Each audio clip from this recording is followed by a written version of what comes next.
If your Kia Rio's Apple CarPlay keeps dropping out mid-drive, the fix is usually simpler than you think. Statistically, over 80% of connection drops are caused by a faulty or non-certified lightning cable.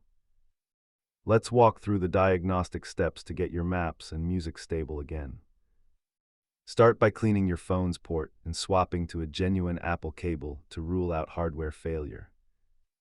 Sometimes the phone's software settings or a missing iOS update can cause the system to handshake incorrectly. Inside your Kia's menu, check the phone projection settings and try deleting the device history for a fresh start.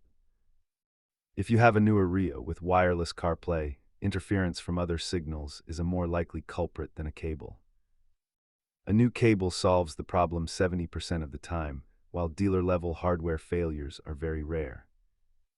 If all else fails, use a paperclip to press the tiny reset button on your dash to reboot the infotainment computer.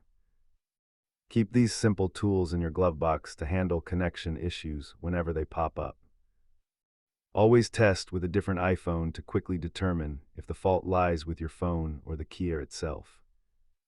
With a clean port and a fresh cable, your Kia Rio should stay connected for the long haul. Drive safe.